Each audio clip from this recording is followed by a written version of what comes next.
नमस्कार, आप देख रहे हैं न्यूज चक्र। मैं हूं आपके साथ विकास वर्मा। कोरोना काल की शुरुआत से लेकर अब तक अगर कोई सबसे ज्यादा प्रभावित हुआ है तो वह है हमारी शिक्षा व्यवस्था। फीस को लेकर जहां कई बार प्राइवेट स्कूल और अभिभावक आमने सामने हो चुके हैं, वहीं अब प्राइवेट स्कूल संघ राज्य सरकार पर स्कूल खोले जाने का दबाव बनाने लगे हैं। इसको लेकर आज प्रदेश भर में कई जगह पर जहां रैलियां निकाली गई हैं और ज्ञापन सौंपकर राज्य सरकार से स्कूल खोले जाने की मांग की गई है। कोटपुतली में भी आज कोटपुतली नगर पालिका पार्क में प्राइवेट स्कूल संचालकों ने बैठक की और फिर रैली निकालते हुए एसडीएम ऑफिस पहुंचकर अपनी बात रखी। देखिए न्यूज चक्र की यह रिपोर्ट। सरकार हाथ में आओ, सरकार हाथ में आओ।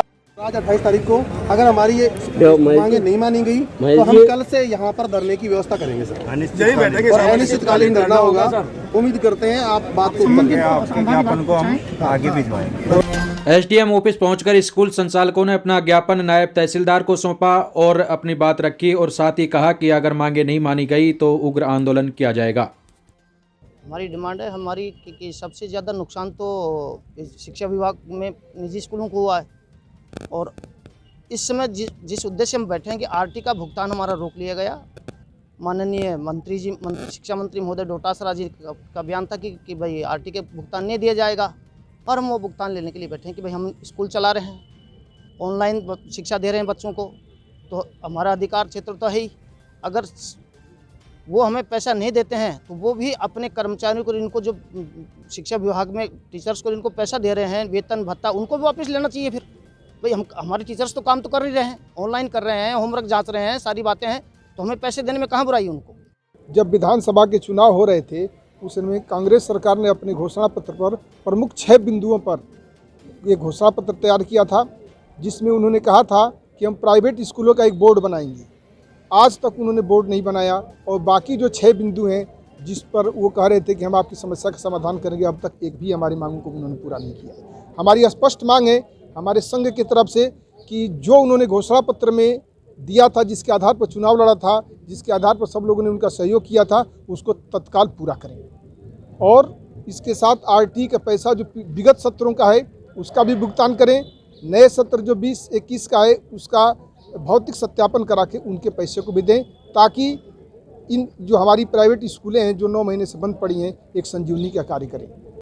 आज हमारा जो ज्ञापन है ये कोटपुतली की हम सब निजी शिक्षण संस्थाओं के प्रधान और उनके साथ में जो विद्यालयों में काम करते हैं वो हमारे कर्मचारी और उसके साथ हमारे बहुत सारे अभिभावक भी इसमें सम्मिलित रहे हैं। हमारी राजस्थान सरकार से स्पष्ट भाषा में एक मांग है कि निजी विद्यालय और शासकीय विद्यालय दोनों एक समान हैं। वो समाज के उन सभी बालकों को शिक्षा देने का काम करते हैं जो निश्चित तौर पे उद्देश्य और लक्ष्य केवल सरकार का है। हम सरकार का जो जिम्मेदारी होना चाहिए उसका निर्वहन कर रहे हैं, बावजूद उसके सरकार ने पिछले कुछ दिनों से एक ऐसा रवैया अपना रखा है जिसके कारण से हम निजी शिक्षण संस्थाओं की बहुत उपेक्षा हो रही है। साथ साथ में राजस्थान प्रदेश के संदर्भ में विशेष हम सब संस्था प्रधानों की ये मांग है, जब हिमाचल में शुरू हो सकता है, हरियाणा में शुरू हो सकता है, तो हमारे प्रदेश में क्यों नहीं हो सकता। हमारे यहाँ मौसम की प्रत्येक प्रकार की अनुकूलता भी है और हम सभी संस्थाएं इस बात के लिए राजस्थान सरकार को आश्वस्त भी कर चुकी हैं केंद्रीय स्तर पर कि हम सभी सुरक्षा मानकों का पालन करेंगे।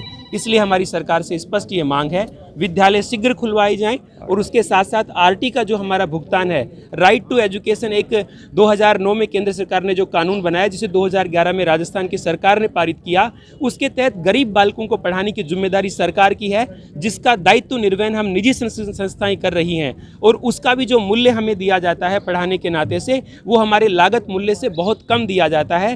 अब उस राशि को भी सरकार हजम करने के लिए तुली हुई है। हमारा ये बहुत स्पष्ट शब्दों में ये दोहराना है कि हम किसी भी स्थिति में आरटी की हमारी राशि को सरकार को खाने नहीं देंगे, वो हमारा अधिकार है, उसको लेकर रहेंगे। देखिए, जो स्कूलें खुली हैं और जो सरकार ने एक आंशिक रूप से हमें स्वीकृति दी थी कि जो 9 से 12 के बच्चे जो है अपने विद्यालय आकर के अपनी समस्याओं का समाधान कर सकेंगे, उसके तहत प्रत्येक विद्यालय में जो हमारे सरकारी जो अन्वेषण है उन्होंने जाकर देखा भी है, प्रत्येक हमारा विद्यालय आरटी के समस्त प्रकार के सुरक्षा मानकों का पालन करता है। और यहाँ तक कि एक कदम आगे बढ़कर हम ये कहते हैं हम शासकीय विद्यालयों से भी ज़्यादा सुरक्षा मानकों का पालन करते हैं।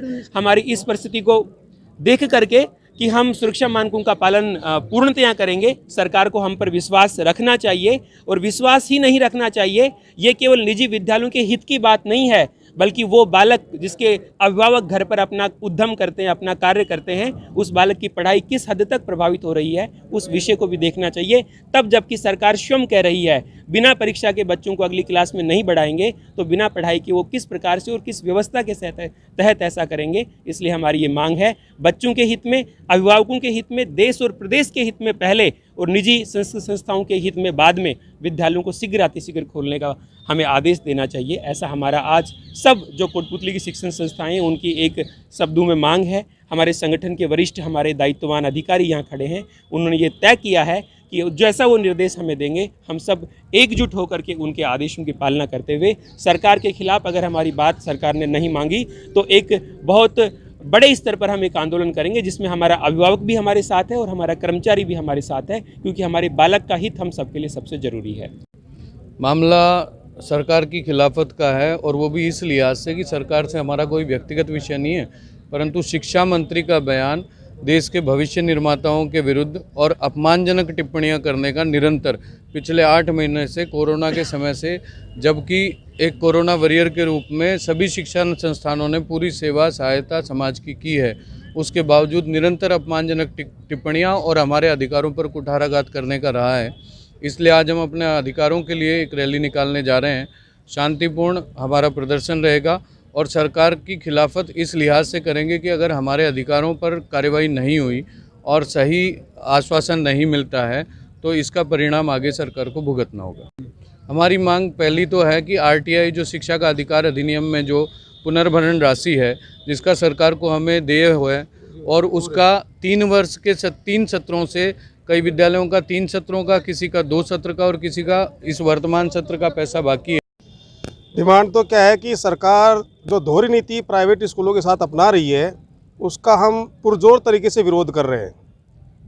हमें आरटी का पैसा तक नहीं दे रही है, जबकि गवर्नमेंट स्कूलों को घर बैठे टीचरों को वेतन दे रही है। हमें मजबूर कर रही है कि आपको पैसा तो नहीं मिलेगा लेकिन आप अपने स्टाफ को पेमेंट देंगे। हम पेमेंट दे रहे हैं और खर्चे वहन कर रहे हैं, फिर हमें पैसा क्यों नहीं? स्कूलें तो सरकारी भी नहीं चल रही है, रिकॉर्डेड स्कूलें नहीं चल रही है सरकारी। अगर फर्जीवाड़े से वो चला रहे तो सही चला रहे हो। 22 दिसंबर की रात कोटपुतली में दवा व्यापारी अनुपम बंसल पर हुए जानलेवा हमले के विरोध में कल यानी मंगलवार को नगर के सभी प्रतिष्ठानों को बंद रखने का निर्णय नगर व्यापार महासंघ ने लिया है। संघ के महामंत्री रमेश जिंदल ने बताया कि संघ द्वारा प्रशासन को अपराधियों का पता लगाने के लिए 7 दिनों का समय दिया गया था, लेकिन आज तक अपराधियों के खिलाफ किसी भी तरह की कोई कार्रवाई नहीं होने के कारण व्यापारियों में भारी रोष व्याप्त है और इसी के चलते सभी व्यापारी विरोध स्वरूप अपनी अपनी दुकानें मंगलवार को बंद रखेंगे।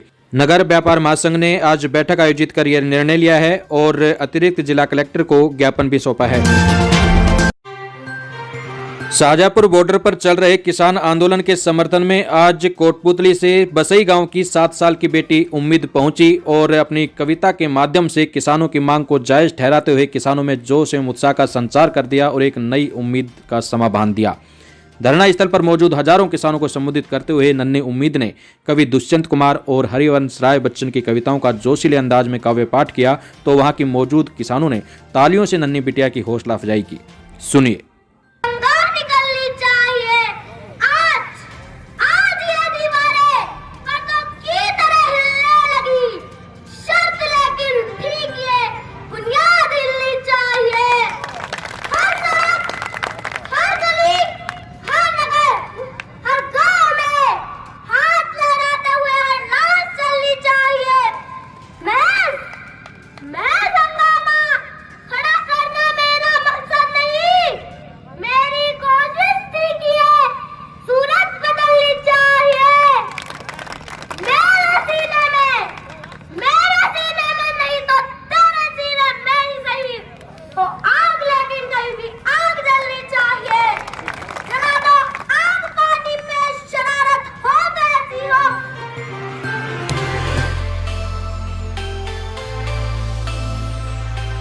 अब घर बैठे मंगवाएं अपना मनपसंद खाना अपने फेवरेट होटल आरटीएम से। आज ही डाउनलोड करें home restaurant app Google play store से और पाएं शानदार डिस्काउंट। होटल आरटीएम 30 सालों से आपकी सेवा में।